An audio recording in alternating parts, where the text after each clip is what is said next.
नमस्कार। Live news में आपका स्वागत है। मैं हूं आरिश शजर, आपके साथ रुक करेंगे इस वक्त की हेडलाइंस पर। सीएम विष्णुदेव साय आज दिल्ली दौरे पर रवाना। सूरजपुर से जशपुर, फिर गृहग्राम बगिया में समय आरक्षित। हरिद्वार में सीएम धामी आज एक दिवसीय दौरे पर। गुरुकुल कांगड़ी हेलीपैड पर करेंगे लैंडिंग।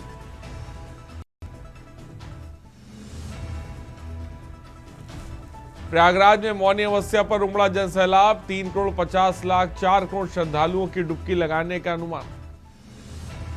कानपुर में श्रद्धालुओं से भरी कार पलटी। श्रद्धालुओं से भरी कार खाई में पलटी, 7 लोग घायल। चंदौली में तेजस राजधानी एक्सप्रेस में बम की सूचना से मचा हड़कंप। रेलवे और सुरक्षा एजेंसियों में मचा हड़कंप। कन्नौज जेल की दीवार फाड़कर भागने वाली बंदी गिरफ्तार। चेकिंग के दौरान पुलिस को देख भागने लगा था फरार बंदी। आप देख रहे हैं के न्यूज, खबरों का सारथी। और रायपुर से खबर है, सीएम विष्णुदेव साय आज दिल्ली दौरे पर रवाना। सूरजपुर से जशपुर, फिर गृहग्राम बगिया में समय आरक्षित। दोपहर 3:30 बगिया से रवाना होकर 4 बजे रायपुर वापसी। रायपुर एयरपोर्ट से रात 8:45 पर दिल्ली के लिए रवाना होंगे और दिल्ली में भाजपा राष्ट्रीय अध्यक्ष की चुनावी प्रक्रिया में शामिल होंगे। छत्तीसगढ़ से 17 सदस्य चुनावी प्रक्रिया में हिस्सा लेंगे।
से खबर है, भोले बाबा ग्रुप पर आयकर विभाग की छापेमारी। 5 घी फर्मों पर आयकर विभाग की छापेमारी चौथे दिन भी जारी है। ये छापेमारी सभी फर्मों के आपस में जुड़े होने के संकेत मिले हैं, खबर बता रहे हैं।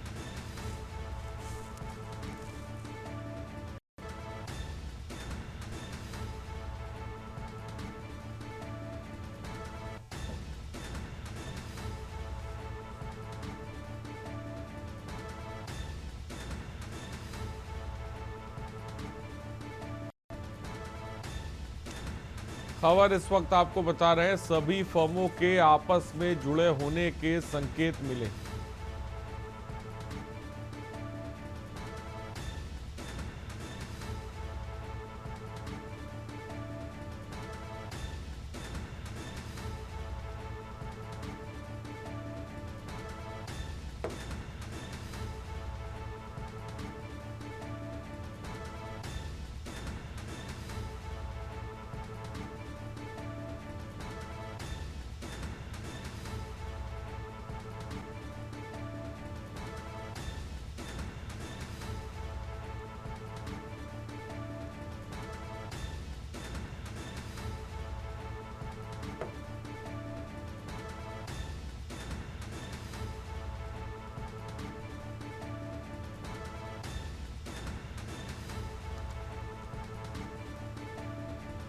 खबर इस वक्त आपको बता रहे हैं, कानपुर से खबर है, श्रद्धालु से भरी कार पलटी है। श्रद्धालु से भरी कार खाई में पलटी है, 7 लोग घायल हो गए। सीएससी से हैलेट अस्पताल रेफर किए गए हैं।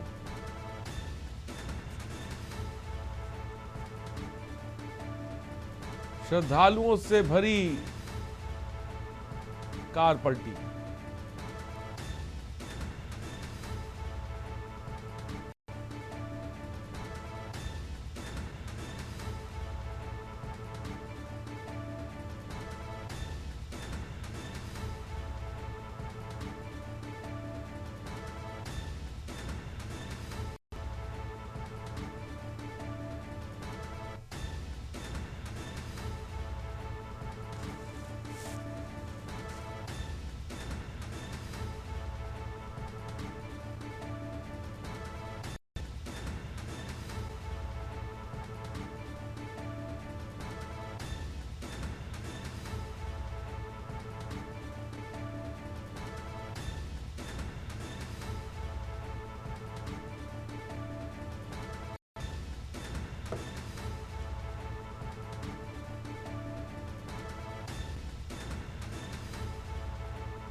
खबर चंदौली से, जहां जिले के पंडित दीनदयाल उपाध्याय जंक्शन पर उस समय अफरा तफरी का माहौल बन गया जब राजेंद्र नगर से नई दिल्ली जाने वाली तेजस राजधानी एक्सप्रेस में बम होने की सूचना मिली। सूचना मिलते ही रेलवे और सुरक्षा एजेंसियों में हड़कंप मच गया। एहतियातन ट्रेन की डीडीयू जंक्शन पर लगभग 1 से 1.5 घंटे तक रोककर सघन जांच अभियान चलाया गया।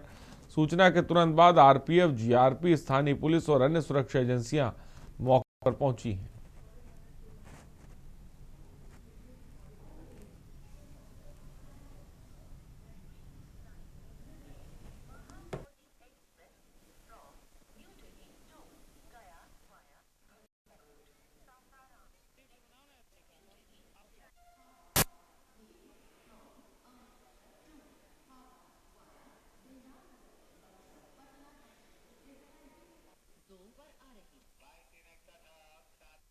किसी संदिग्ध वस्तु के होने की सूचना हम लोगों को प्राप्त हुई थी। उसी संबंध में हम लोगों के द्वारा बम डिस्पोजल टीम और हमारी सिविल पुलिस, आरपीएफ, जीआरपी की टीम के द्वारा रेलवे के सहयोग से चेकिंग कराई जा रही है। और इसमें हमारी आरपीएफ की टीम है, जीआरपी की टीम है, सिविल पुलिस की टीम है, रेलवे की टीम है और बम डिस्पोजल टीम है। और कितने देर से ट्रेन खड़ी है? ट्रेन लगभग 1.5 घंटे हो गए हैं। फिलहाल क्या स्थिति है? सामान्य है। सूचना को हम लोग वेरीफाई कर रहे हैं, उसको नंबर को भी हम लोग टेस्ट कर रहे हैं। दिल्ली का नंबर पता चला है और संभवतः वो फेक है, सूचना फेक है। फिर भी हम लोग इसकी एहतियात करके और तभी इसको ट्रेन को आगे बढ़ाएंगे। खबर हरिद्वार से, जहां मुख्यमंत्री पुष्कर सिंह धामी आज एक दिवसीय दौरे पर हरिद्वार पहुंच रहे हैं। मुख्यमंत्री के दौरे को लेकर जिला प्रशासन और पुलिस पूरी तरह अलर्ट मोड पर है। सुरक्षा व्यवस्था को चाक चौबंद किया गया और शहर के संवेदनशील इलाकों में अतिरिक्त पुलिस बल की तैनाती की गई है। तय कार्यक्रम के अनुसार मुख्यमंत्री धामी सुबह गुरुकुल कांगड़ी हेलीपैड पर उतरेंगे।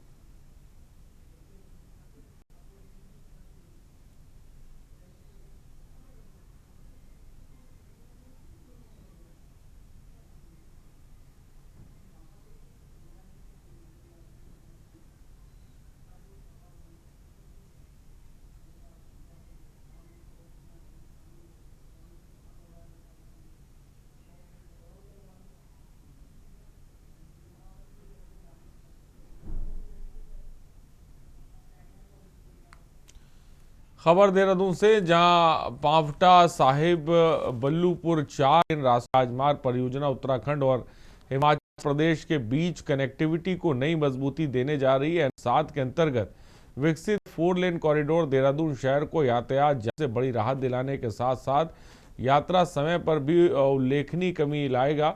लगभग 44.8 किलोमीटर लंबी यह परियोजना अब करीब करीब पूरी की है।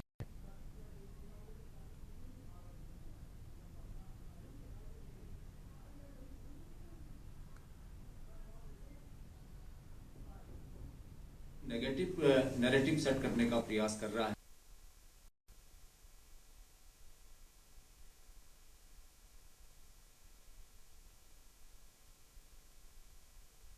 अगर हम लोगों ने किया काम फास्ट करने के लिए एंड उसको इरेक्ट करते गए और फाइनली वी हैव कंप्लीटेड। कितना टाइम लगा? अराउंड 1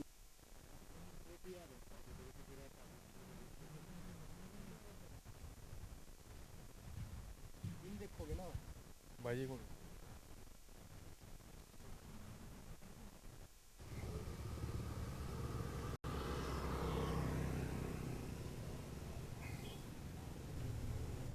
खबर बागेश्वर से, जहां भाजपा के प्रदेश महामंत्री कुंदन सिंह परिहार ने कहा कि केंद्र सरकार विकसित भारत गारंटी फॉर रोजगार एंड आजीविका मिशन वीबीजी राम जी के माध्यम से ग्रामीण अर्थव्यवस्था को नई मजबूती देने जा रही है। अब मनरेगा के तहत प्रत्येक परिवार को 100 के बजाय 125 दिन का रोजगार मिलेगा और मजदूरी का भुगतान भी 15 दिन के बजाय हर हफ्ते सीधे खातों में किया जाएगा।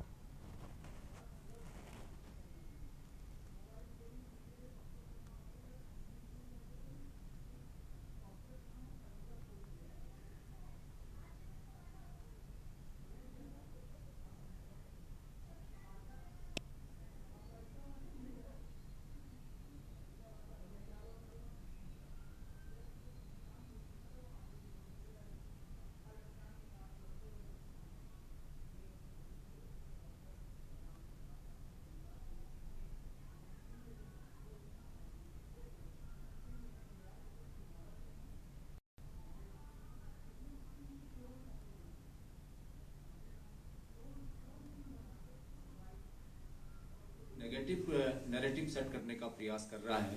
और कभी उन्होंने कहा कि भारतीय जनता पार्टी ने संविधान को खतरे में डाल दिया, कभी कहा कि इन्होंने लोकतंत्र की हत्या कर दी, कभी कहा कि इन्होंने ये आएंगे तो आरक्षण को समाप्त कर देंगे, कभी इन्होंने कहा कि ये एसआईआर ला करके इस देश में जो है मतदाताओं को कम कर रहे हैं। तो एक इस प्रकार से लगातार कांग्रेस एक नेगेटिव नैरेटिव सेट करने का प्रयास कर रही है। यही नेगेटिव नैरेटिव जो सेट करने का जो एक प्रयत्न उनका और है वो है विकसित भारत जी राम जी बिल को लेकर के।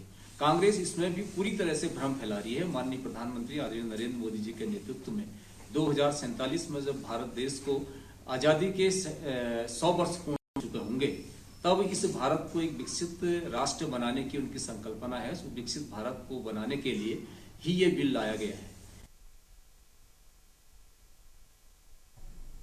और उत्तराखंड राज्य सरकार द्वारा देवभूमि की संस्कृति और गरिमा को ठेस पहुंचाने वाले लोगों के खिलाफ जुलाई 2025 से प्रारंभ हुआ ऑपरेशन कालनेमी निरंतर गति पर है। कई फर्जी साधु संत जो धार्मिक आस्था की आड़ में अपनी पहचान छुपाकर ठगी कर रहे थे, उन्हें गिरफ्तार किया जा रहा है। रिपोर्ट देखिए। ऑपरेशन कालनेमी को लेकर धामी सरकार सख्त रुख प्रदेश में दिखाती नजर आ रही है, जिस पर मुख्यमंत्री पुष्कर सिंह धामी ने स्पष्ट किया है कि अभियान किसी वर्ग समुदाय के विरुद्ध नहीं, बल्कि कानून व्यवस्था और देवभूमि की गरिमा की रक्षा के लिए है। आस्था का सम्मान किया जाएगा, लेकिन आस्था की आड़ में अपराध, पाखंड और धोखाधड़ी को किसी भी परिस्थिति में संरक्षण नहीं मिलेगा।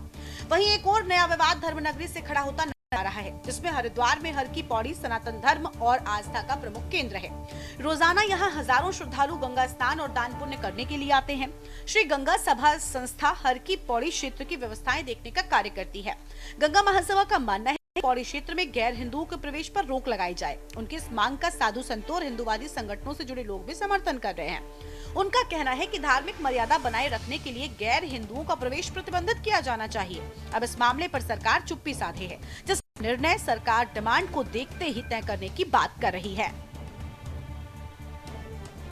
बोर्ड लगाने का उद्देश्य यही है कि सभी को यहाँ के नियमों की, यहाँ की मर्यादाओं की जानकारी रहे और जो बाइलॉज की जो हम कड़ाई से पालन कराने की जो चर्चा, जो मांग हम सरकार से कर रहे हैं, ये बोर्ड पूर्व में भी इसी प्रकार लगे हुए थे, लेकिन कुछ क्षतिग्रस्त हो गए थे, कुछ खराब हो गए थे।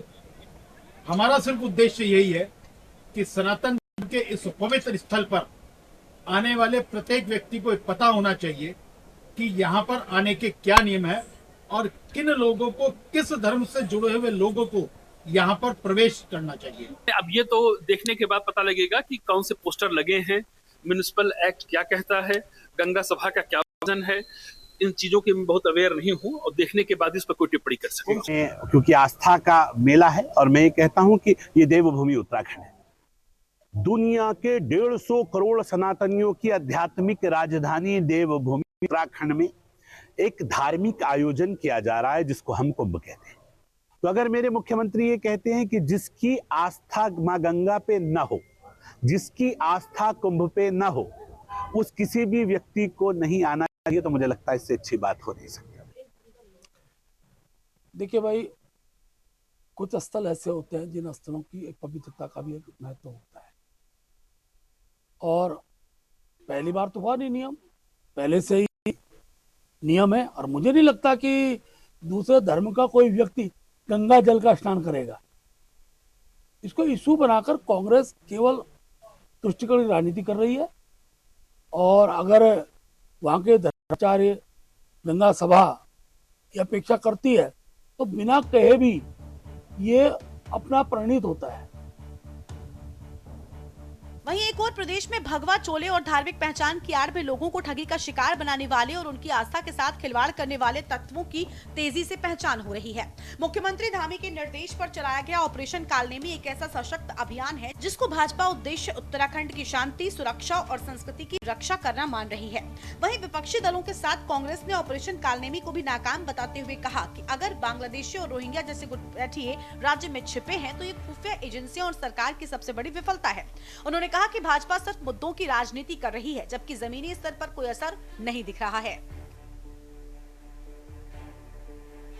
देखिए, चूंकि कुंभ क्षेत्र है, कुंभ का आयोजन है, कुंभ मेला है, चार धाम यात्रा है, हमारे अन्य धार्मिक स्थल हैं, अन्य जो हमारे तीर्थ स्थान हैं, उन सभी का अपना एक एक्ट होता है और उस एक्ट का हम अध्ययन कर रहे हैं। और वहाँ के स्टेक होल्डर्स जिनके बारे में आपने कहा, पूज्य साधु संतगण हैं, वहाँ पर अगर हरिद्वार की मैं बात करूँ तो गंगा सभा है, हमारी अन्य जो वहाँ की धार्मिक संस्थाएं हैं, उनके द्वारा जो भी सुझाव आएंगे, और सरकार चूँकि उनके सुझावों पर ही अमल करती है। क्रांति दल जब ये कालनेमी का प्रस्ताव माननीय मुख्यमंत्री ने दिया था उसका स्वागत करती है, लेकिन वर्तमान में जो आंकड़े धामी जी ने दिए हैं वो बिल्कुल कागज में सफेद घोड़े की तरह हैं।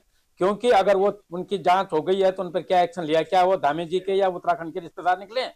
अगर वो कालनेमी की जांच होकर उन पर एक्शन नहीं हुआ तो इसका मतलब वो तो ऐसे गिनती कर रहे हैं कि कितने कालनेमी हम उसमें हैं, और उसके बाद वो अब ये कह रहे हैं कि हम औरों की भी जांच कर रहे हैं। बगल में छोरा और नगर में ढिंडोरा। भाजपा बाहर कहाँ ढूंढ रही है कालनेमियों को? Charity begins at home. आपके तो खुद के दल के अंदर इतने सारे बहुतायत में काल बैठे हुए हैं, दर्जन भर से ज्यादा, तो आपके वहां कालनेमी निकल जाएंगे। तो कहाँ दूरबीन लेकर ढूंढ रहे हो बाहर?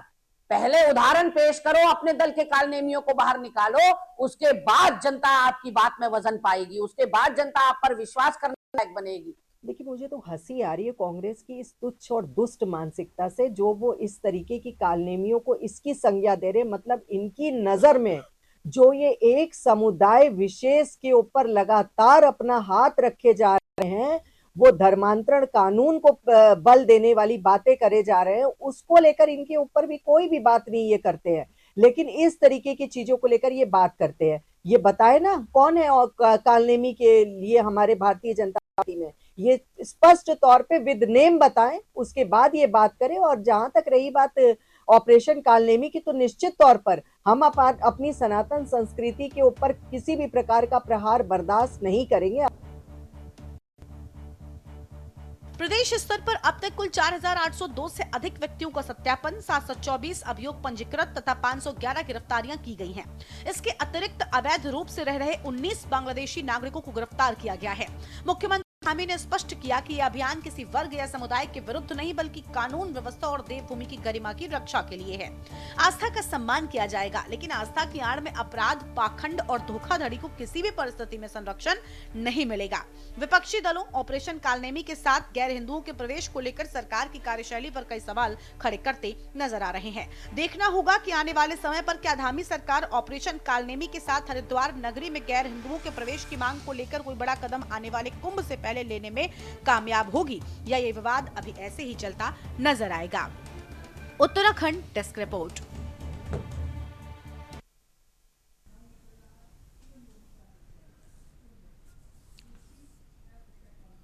और यूपी हेल्थ टेक कॉम्प्लेक्स इस वक्त लखनऊ में चल रहा है। मुख्यमंत्री योगी आदित्यनाथ संबोधित कर रहे हैं, सीधे आपको लेके चलते हैं। अलग अलग लोगों ने या हमारे यूथ ने विकसित हैं स्क्रीनिंग की प्रक्रिया, टेक्नोलॉजी का और उसका स्वयं का स्मार्टफोन या टूल के माध्यम से कैसे स्क्रीनिंग की इस प्रक्रिया के साथ जोड़ करके वह इस लक्ष्य को आसानी से अचीव करने में सहयोग कर सकता है। आज उस दिशा में किए जाने वाले प्रयास बहुत महत्वपूर्ण होंगे और उस दिशा में मैं सबसे पहले आपको इस बारे में कह सकता हूं कि हम आज जब देखते हैं, मैं मानता हूं आज भी स्क्रीनिंग की प्रक्रिया हम अंतिम पायदान पर बैठे हुए व्यक्ति से प्रारंभ कर सकते हैं। गांव में बैठा हुआ व्यक्ति, उसको बहुत दूर तक ना आना पड़े, बल्कि हेल्थ एंड वेलनेस सेंटर में स्क्रीनिंग की व्यवस्था हो जाए कि किस स्टेज में उसको जाना है। हमने इंसेफ्लाइटिस को नियंत्रित करने में सफलता इसलिए प्राप्त की, हमने कहा भाई ये इंसेफ्लाइटिस का ये पेशेंट है, इसको सबसे पहले समय पे इसको डिटेक्ट करो, समय पे उपचार हो जाए और लोकल सेंटर में उपचार हो। ऐसा नहीं कि उपचार करने के लिए 50 किलोमीटर दूर जा रहा है। अगर 1 किलोमीटर की दूरी पर उसका पीएचसी है या हेल्थ एंड वेलनेस सेंटर है तो वहीं पे उसको उपचार की सुविधा प्राप्त होनी चाहिए। आप आशा करेंगे ये प्रक्रिया जब सख्ती से लागू की गई और ये तय किया गया कि डिस्ट्रिक्ट हॉस्पिटल या मेडिकल कॉलेज में कोई भी पेशेंट आता है तो उसकी यह पता लगना चाहिए कि किस गांव से आया है और उसकी बीएसटी लिखी होनी चाहिए कि कौन डॉक्टर इसको रिफर कर रहा है। और अगर बिना बताए वहां से कोई व्यक्ति आ गया तो उसको एडमिट मत करो, वापस भेजो। और अगर वहां कोई उसको पूछने वाला नहीं तो उनकी जवाबदेही तय करो जो फील्ड लेवल का हेल्थ वर्कर है। परिणाम क्या हुआ? ट्रेनिंग की प्रक्रिया के साथ जोड़ा गया। परिणाम क्या हुआ? मात्र 2 वर्ष में 40 वर्ष में जो बीमारी एक महामारी बन चुकी थी, 50,000 मासूम बच्चों को खो चुका था जो यूपी, उस बीमारी को मात्र 2 वर्ष के अंदर हम लोगों ने नियंत्रित किया, पूरी तरह समाप्त कर दिया। और मेरा मानना है टेक्नोलॉजी संभव है। आज तो हमारे पास टेक्नोलॉजी है। मैं दुनिया के सबसे प्राचीन विश्वविद्यालय तक्षशिला विश्वविद्यालय की उस एक घटना का जिक्र जरूर करूंगा इस अवसर पर आपसे, और आज के दिन पे टेक्नोलॉजी से हम उसको कैसे आसानी से प्राप्त कर सकते हैं। कहते हैं वहां पर तक्षशिला विश्वविद्यालय दुनिया के सबसे प्राचीनतम विश्वविद्यालयों में है। उसका जो कार्यकाल है आज से 2500 वर्ष पुराना है। तक्ष ये भगवान श्री राम के छोटे भाई भरत के पुत्र के नाम पर तक्षशिला,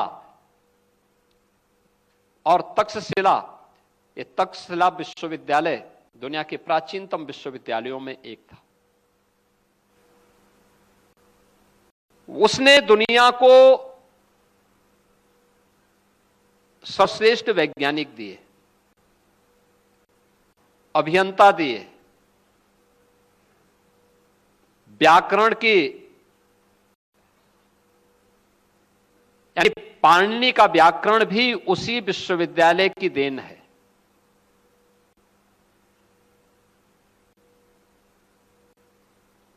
चाणक्य जैसे अर्थशास्त्री भी उसी विश्वविद्यालय की देन है। और जब इस प्रकार के केंद्र बनते हैं तो वह केंद्र केवल शिक्षा के केंद्र नहीं होते, वह केवल नवाचार के केंद्र नहीं होते, शोध के केंद्र नहीं होते, बल्कि वह उस पूरी व्यवस्था के स्वर्ण युग की ओर ले जाने के एक महत्वपूर्ण आधार भी बनते हैं। और यही हुआ था। वहां पर एक विश्व प्रसिद्ध औषधि वैज्ञानिक तैयार हो रहा है, वो वहां पे तैयारी कर रहा है, देख रहा है, और उसका नाम था जीवक। जीवक नाम का जो वैद्य था, वो अपनी वैद्यकीय शिक्षा ग्रहण करने के लिए वहां गए थे। कई वर्ष हो गए उन्होंने वहां अपनी शिक्षा अर्जित की, और कई वर्ष के बाद उन्हें लगा कि उन्हें वापस अपने देश जाना है। तो उन्होंने अपने आचार्यों से इसके बारे में अनुरोध किया कि अब मैं बहुत कुछ सीख लिया है, अब मैं जाना चाहता हूं, वापस अपने समाज के बीच में, अपने देश के बीच में जाना चाहता हूं, मैं वहां कुछ कार्य करना चाहता हूं।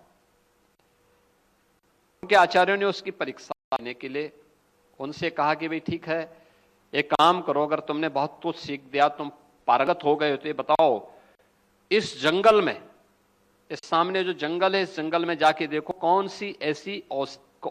सा ऐसी वनस्पति है जिसमें औषधीय गुण नहीं है, उसको ढूंढ के लाओ। वो जाते हैं, 15 दिन 20 दिन उन्होंने वहां पे खूब विचरण किया, देखा, उनको कुछ भी नहीं प्राप्त हुआ। उन्होंने कहा कि नहीं, वापस आते हैं। वापस आने के बाद उन्होंने अपने आचार्य से एक ही बात कही। वापस आए तो आचार्य से उन्होंने कहा कि कोई भी ऐसी वनस्पति नहीं है जिसमें औषधीय गुण का तत्व मौजूद न हो। यानी उन्होंने उस बात को किस रूप में प्रस्तुत किया? नास्ति मूलो अनौषधय, यानी कोई भी मूल ऐसा नहीं, कोई भी वनस्पति ऐसी नहीं जिसमें औषधीय गुण न हो। और यही उनके पारंगत होने का, यानी यही उनका प्रमाण था कि हां, अब आप योग्य वैद्य हो गए हैं, अब आप समाज की सेवा सही ढंग से कर पाएंगे। और यही उनके आचार्य ने उनको कहा कि भाई अब आप जाइए, आप योग्य वैद्य के रूप में समाज की सेवा कर पाएंगे। और मैं कहता हूं, मैं बार बार इस बात को कहता हूं, भारतीय मनीषा हमेशा इस बात को कहती है, अगर नास्ति मूलो अनौषधय है तो हम इस बात को मानते हैं कि भारतीय मनीषा तो इस बात को मानती है कि अयोग्यो पुरुषो नास्ति, यानी कोई अयोग्य नहीं है, बशर्ते अयोग्य तभी कोई है जब तक कोई योजक नहीं है। एक योग्य योजक के रूप में आज सरकार की पॉलिसी आपके सामने है, सरकार की उस फील्ड से जुड़े हुए कार्य भी आपके सामने हैं। और उत्तर प्रदेश ऐसे राज्य में जो देश का सबसे बड़ा कंज्यूमर मार्केट है, यानी मैं कह सकता हूं कि आज के दिन पे उत्तर प्रदेश का मतलब केवल 25 करोड़ की आबादी का राज्य नहीं है। यहां पे स्वास्थ्य सुविधाओं का उपभोग लगभग 35 करोड़ से अधिक लोग करते हैं। यूपी जो ये हेल्थ इंफ्रास्ट्रक्चर है, इन सब का उपयोग इतने लोग करते हैं। आप आइए यूपी के अंदर मेडिकल डिवाइस पार्क है, प्रमोद फार्मा पार्क है, या इस फील्ड में जुड़े हुए अलग अलग उसमें, मेरा मानना है कि उत्तर प्रदेश आज आदरणीय प्रधानमंत्री जी के इस विजन को आगे बढ़ाने में सफल होता है। यह संभव है, मैं इस बात को मानता हूं। थोड़ी सी हम लोगों को उस दृढ़ इच्छा शक्ति के साथ कार्य करने की आवश्यकता है। स्क्रीनिंग की प्रक्रिया हमारी गांव-गांव में बैठ के हो सकती है। एक छोटा सा उदाहरण मैं उसका आपको देना चाहूंगा, वह है कोविड कालखंड का। और कोविड कालखंड में हम लोगों ने इस बात को देखा, हम लोगों ने उस समय एएनएम आशा वर्कर का बेहतर उपयोग किया था। हम लोग इस बात को मानते थे, यूपी जैसे राज्य में लोग चिंतित थे कैसे कोविड को नियंत्रित करें। हम लोगों ने कहा हम करेंगे। हम लोगों ने सभी हेल्थ वर्कर्स से कहा था, जो फील्ड लेवल के हेल्थ वर्कर्स थे, उनसे हमने कहा भाई आपको जो सुविधा चाहिए आप सरकार से बोलिए, सरकार आपको सभी प्रकार की सुविधाएं देंगे। कोर्ट ने उन्हें बाद में, माननीय न्यायालय ने उन्हें बाद में सुरक्षा का कवर दिया। हम लोगों ने पहले उन्हें सुरक्षा का कवर उपलब्ध करवा दिया था कि दुर्भाग्य से अगर किसी की मौत होती है तो सरकार उसकी जिम्मेदारी लेगी, सरकार उनको हर प्रकार से सुरक्षा का कवच देगी। और परिणाम इतना बेहतरीन कार्य उन्होंने किया था। वे घर घर जाती, स्क्रीनिंग करती थी, कहीं कोई फीवर का पेशेंट है, कहीं कोई खांसी का पेशेंट है, कहीं कोई इस प्रकार का पेशेंट, उसको ला करके तुरंत उपचार शुरू कर देते थे। उन्हें घर से अलग उनकी व्यवस्था कर देते थे, क्वारंटीन कर देते थे। परिणाम क्या था? 25 करोड़ की आबादी में हम लोग बेहतरीन प्रबंधन करने में सफल हुए थे। और मेरा मानना है कि ये चीजें संभव है। स्क्रीनिंग की इस प्रक्रिया को हम आज हर व्यक्ति के पास स्मार्टफोन है, उस स्मार्टफोन के माध्यम से और आसान कर सकते हैं।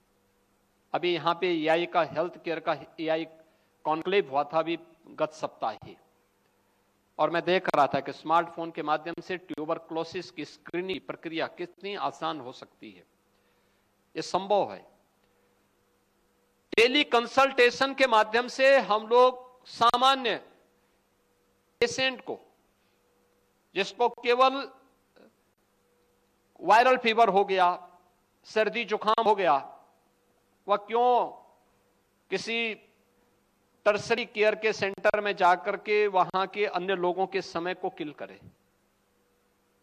उसकी स्क्रीनिंग उसी स्तर पर हो सकती है, हेल्थ एंड वेलनेस सेंटर पर, गांव के कॉमन सर्विस सेंटर पर, गांव के सचिवालय पर। टेलीमेडिसिन की सुविधा और टेली कंसल्टेशन की सुविधा वहां पर भी दी जा सकती है। इसको और आसान बनाया जा सकता है। इस दिशा में और अच्छे कार्य आगे बढ़ाए जा सकते हैं। और जहां पर फिर ये प्रक्रिया आगे बढ़ सकती है, बहुत बड़ा फील्ड है, न केवल यूपी के लिए बल्कि देश के लिए भी और दुनिया के लिए भी। आप बेहतरीन मेडिकल डिवाइस बना सकते हैं। प्रमोट फार्मा पार्क के माध्यम से यहां पर अच्छी औषधियों का निर्माण कर सकते हैं। और ये तो आप देखिए, इस बात को जानते ही हैं कि जब क्राइसिस होती है तो याद रखना, हर व्यक्ति अपनी मोनोपोली करेगा। दुनिया आपके साथ वही व्यवहार करेगी जो आप लोगों ने कोविड कालखंड में देखा है, झेला है। और जिस विपरीत परिस्थितियों का उस समय हम लोग इस बात को देखते थे कि लंबे समय तक हम लोगों को झेलना पड़ा था। उस समय सेमीकंडक्टर के उसमें, जब उस समय उनकी डिवाइस और कंडक्टर नहीं मिल पा रहे थे, आपने देखा होगा सारे इलेक्ट्रॉनिक आइटम बंद हो गई थी, एकदम बंदी की कगार पर पहुंच गई थी।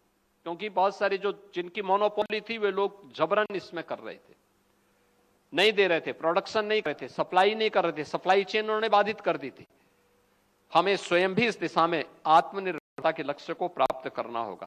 और आज के दिन पे आवश्यक है कि अगर हम यहां पे तो करें, मेक इन इंडिया के लिए तो हम करें ही, प्रधानमंत्री जी के इस विजन को तो कार्य करें ही, लेकिन साथ में फॉर द वर्ल्ड के लिए भी अगर हम कुछ कर पाएंगे, उस दिशा में आगे बढ़ पाएंगे, तो एक बहुत बड़ा केंद्र भारत बन सकता है, उत्तर प्रदेश बन सकता है। और उत्तर प्रदेश सरकार इस बारे में आप सबको आमंत्रित करती है कि आप उत्तर प्रदेश में आइए। मैं आपको इस बात के लिए आश्वस्त करता हूं, एक बेहतरीन इंफ्रास्ट्रक्चर मिलेगा, सुरक्षा का बेहतरीन वातावरण मिलेगा, सिंगल विंडो की सुविधा आपको प्राप्त होगी यूपी के अंदर। कहीं भी आप दूसरे टेबल में जाने की आवश्यकता नहीं पड़ेगी। और एक समय सीमा के अंदर इन सभी कार्यों को उत्तर प्रदेश के अंदर हम लोग करके दिखाएंगे। आज के इस अवसर पर आप सभी लोग आए, एक दिन पहले आकर के मुझे भी इस आयोजन में भागीदार बनने का आपने अवसर दिया है। मैं इस अवसर पर एक बार फिर से आप सबका यूपी हेल्थ टेक कॉन्क्लेव में हृदय से अभिनंदन करता हूं और आपको इस बात के लिए आश्वस्त करता हूं, उत्तर प्रदेश सरकार आपके इस पॉजिटिव रिस्पांस के लिए सदैव आपके साथ खड़ी होकर के इन समस्याओं का समाधान करेगी और आपके साथ खड़े होकर के उत्तर प्रदेश को प्रधानमंत्री जी के विजन के रूप आगे बढ़ाने में हर प्रकार का सहयोग करेगी। आप सबके प्रति मेरी मंगल में शुभकामनाएं हैं। धन्यवाद। जय हिंद। बहुत बहुत धन्यवाद माननीय मुख्यमंत्री जी अपने उच्च ज्ञानवर्धक। तो मुख्यमंत्री योगी आदित्यनाथ संबोधित कर रहे थे कॉन्क्लेव में और सीधे इस वक्त आपको असम के नंदगांव लेके चलते हैं जहां पर प्रधानमंत्री नरेंद्र मोदी संबोधित कर रहे हैं। मैं आप सब कलाकारों का धन्यवाद करता हूं, आपके प्यार के लिए, आपकी इस भावना के लिए मैं आपका आदर करता हूं। कलाकारों की ऊर्जा, खाम की थाप, सिफुंग की धून, उन मनोरम पलों ने हर किसी को मंत्र मुग्ध कर दिया। बागुरुम्बा की अनुभूति आंखों से होकर दिल में उतरती रही। असम के हमारे कलाकारों ने वाकई कमाल कर दिया। उनका परिश्रम, उनकी तैयारी, उनका तालमेल, सब कुछ बहुत अद्भुत रहा। मैं बागुरुम्बा दहौ में शामिल सभी कलाकारों को आज फिर से एक बार बहुत बहुत बधाई दूंगा और मैं देश भर के सोशल मीडिया इन्फ्लुएंसर को भी बधाई देता हूं। मैं कल से देख रहा हूं कि इस बोडो परंपरा का उत्तम नृत्य सोशल मीडिया पे छाया हुआ है। मुझे पूरा विश्वास है देश और दुनिया के लोग कला और संस्कृति के भारत के नजरिए को, उसकी ताकत को पहचानेंगे और इस काम को बढ़ाने वाले सभी सोशल इन्फ्लुएंसर भी बधाई के पात्र हैं। मीडिया के मित्रों के लिए वो कल का शाम का समय जरा बहुत पैक रहता है, लेकिन आज सुबह से कई टीवी मीडिया वालों ने भी इस कार्यक्रम का पुनः प्रसारण शुरू कर दिया है। आप कल्पना कर सकते हैं ये कार्यक्रम कितना भव्य रहा होगा। साथियों, पिछले वर्ष मैं जुमरई महोत्सव में भी शामिल हुआ था। इस बार मुझे माघ बिहू के अवसर पर आने का मौका मिला है। एक महीने पहले मैं विकास परियोजनाओं के लिए यहां आया था। गुवाहाटी में लोकप्रिय गोपीनाथ बरदोलोई इंटरनेशनल एयरपोर्ट का विस्तार हुआ है। मैंने उसकी नई टर्मिनल बिल्डिंग का उद्घाटन किया था। साथ ही नाम रूप में अमोनिया यूरिया कॉम्प्लेक्स की आधारशिला रखी थी। ऐसे सभी अवसरों ने भाजपा सरकार के विकास भी, विरासत भी, इस मंत्र को और मजबूत किया है। यहां कुछ बंधु चित्र लेकर के आए हैं और ऐसे खड़े हैं थक जाएंगे। आप भेज दीजिए, मैं ले लूंगा। आप आगे कलेक्ट करवा लीजिए। एसपीजी के लोग, ऐसे जो लोग चित्र लेकर आए हैं उनसे ले। अगर पीछे आपका आता पता लिखा होगा तो मेरी चिट्ठी जरूर आएगी। इधर भी, इस तरफ भी कोई नौजवान लंबे अरसे से कंधे पे कंधा खड़ा करके खड़ा है। मैं आप सब कलाकारों का धन्यवाद करता हूं। आपके प्यार के लिए, आपकी इस भावना के लिए मैं आपका आदर करता हूं।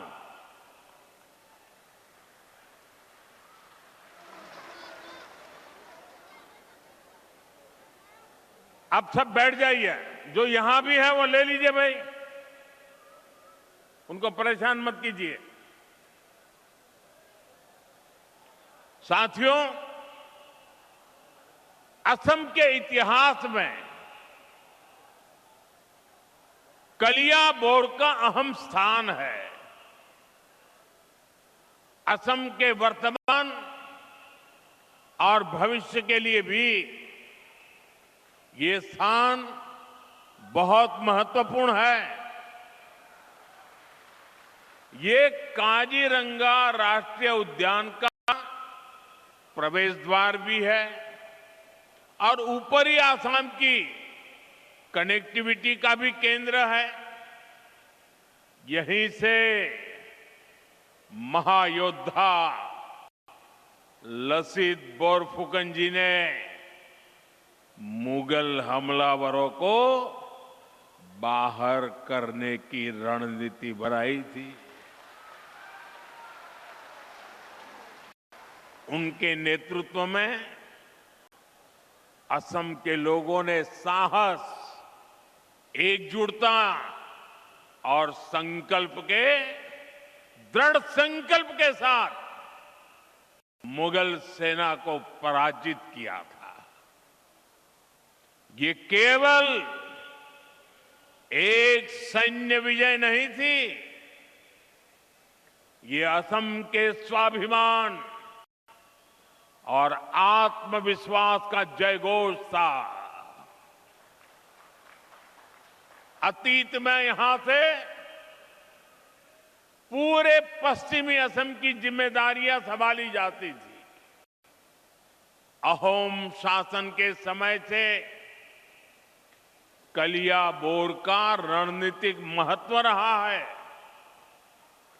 मुझे खुशी है कि भाजपा सरकार में अब ये क्षेत्र कनेक्टिविटी और विकास का अहम केंद्र बन रहा है।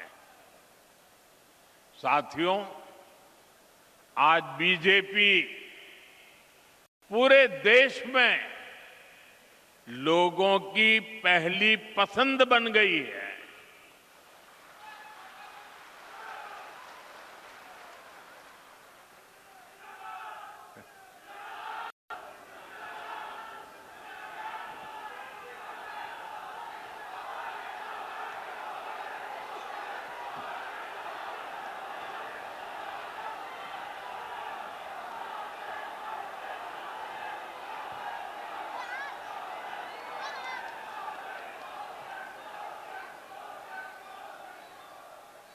बीते 1-1.5 वर्षों से बीजेपी पर देश का भरोसा लगातार बढ़ता जा रहा है। हाल ही में बिहार में चुनाव हुए, वहां 20 वर्ष बाद भी जनता ने बीजेपी को रिकॉर्ड वोट दिए हैं, रिकॉर्ड सीटें जिताई है। 2 दिन पहले ही महाराष्ट्र के बड़े शहरों में मेयर और पार्षदों के चुनाव परिणाम आए हैं। मुंबई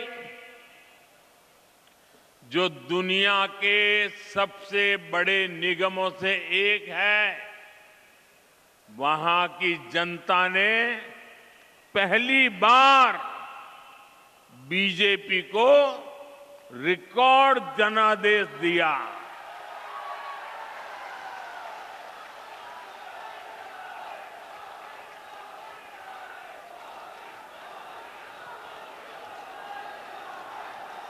देखिए, जीत मुंबई में हो रही है, जश्न काजीरंगा में मनाया जा रहा है।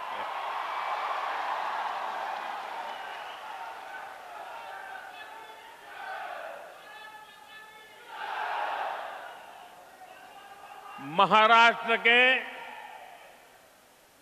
अधिकतर शहरों की जनता ने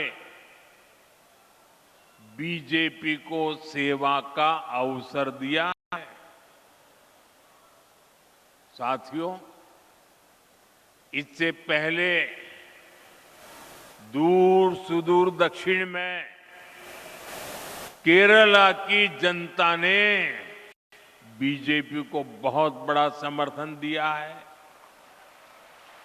वहां पहली बार बीजेपी का मेयर बना है। केरला की राजधानी तिरुवनंतपुरम में आज बीजेपी सेवा कर रही है। साथियों, बीते कुछ समय में जितने भी चुनाव परिणाम आए हैं, उनका जनादेश स्पष्ट है। देश का वोटर आज गुड गवर्नेंस चाहता है, विकास चाहता है। वो विकास और विरासत दोनों पर फोकस करता है। इसलिए वो बीजेपी को पसंद करता है।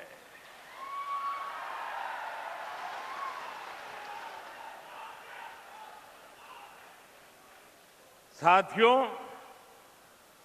इन चुनावों का एक और संदेश है। कांग्रेस की नेगेटिव पॉलिटिक्स को देश लगातार नकार रहा है। जिस मुंबई शहर में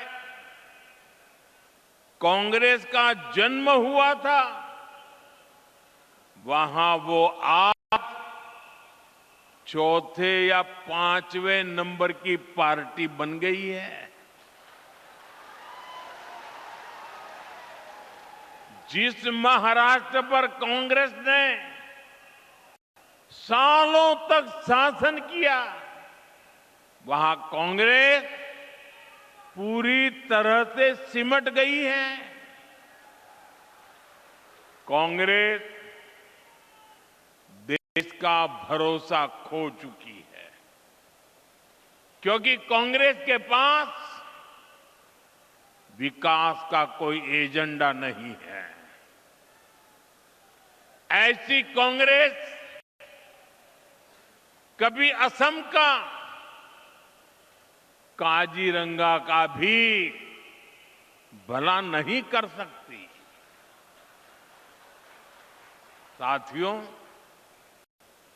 काजीरंगा की सुंदरता के बारे में भारत रत्न डॉक्टर भूपेन हजारिका जी ने कहा था, आमार काजीरंगा धन्यो।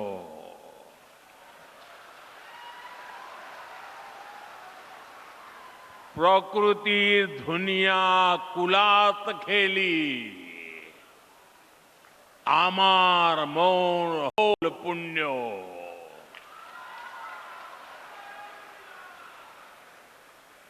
इन शब्दों में काजीरंगा के प्रति प्रेम की भावना है, साथ ही इनमें असमिया लोगों के प्रकृति से स्नेह की अभिव्यक्ति भी है। काजीरंगा केवल एक नेशनल पार्क नहीं है, काजीरंगा तो असम की आत्मा है, आत्मा।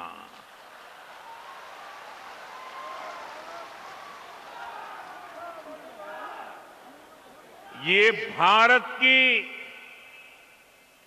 बायोडायवर्सिटी का एक अनमोल रत्न भी है। यूनेस्को ने इसे वर्ल्ड हेरिटेज साइट का दर्जा दिया है। साथियों, काजीरंगा और यहां के वन्य जीवों को बचाना केवल पर्यावरण की रक्षा नहीं है, यह असम के भविष्य और आने वाली पीढ़ियों के प्रति हमारा दायित्व भी है। और सिर्फ मोदी का नहीं, आपका भी दायित्व है।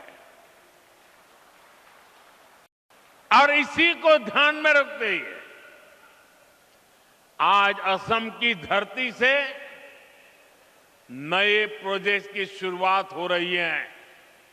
इनका बहुत व्यापक प्रभाव होगा। मैं इन प्रोजेक्ट के लिए आपको बहुत बहुत बधाई देता हूं। साथियों, काजीरंगा एक सींग वाले राइनो का घर है। हर साल बाढ़ के समय जब ब्रह्मपुत्र का जल स्तर बढ़ता है, तभी सबसे बड़ी चुनौती सामने आती है। तब वन्य जीव ऊंचे इलाकों की तलाश में निकलते हैं। इसी रास्ते में उन्हें नेशनल हाईवे पार करना पड़ता है। ऐसे समय में राइनो, हाथी और हिरण सड़क के किनारे फंस जाते हैं। हमारा प्रयास है कि सड़क भी चलती रहे और जंगल भी सुरक्षित रहे। इसी विजन के तहत कलियाबोर से नुमालीगढ़ तक लगभग 90 किलोमीटर लंबा कॉरिडोर तैयार किया जा रहा है। इस पर लगभग 7,000 करोड़ रुपए खर्च किए जाएंगे। इसमें लगभग 35 किलोमीटर लंबा एलिवेटेड वन्य जीव कॉरिडोर भी बनाया जाएगा। यहां गाड़ियां ऊपर से गुजरेगी और नीचे वन्य जीवों की आवाजाही बिना किसी बाधा के बनी रहेगी। एक सींग वाला राइनो हो, हाथी हो या बाघ, इनके पारंपरिक मूवमेंट रूट्स को ध्यान में रखकर डिजाइन को तैयार किया गया है। साथियों, ये कॉरिडोर ऊपरी असम और अरुणाचल प्रदेश की कनेक्टिविटी को भी बेहतर बनाएगा। काजीरंगा एलिवेटेड कॉरिडोर और नई रेल सेवाओं से असम के लोगों के लिए नई संभावनाएं तैयार होगी। और आपने देखा प्रधानमंत्री नरेंद्र मोदी असम में संबोधित कर रहे थे। फिलहाल लाइव न्यूज में इतना ही। बने रहिए हमारे साथ। नमस्कार।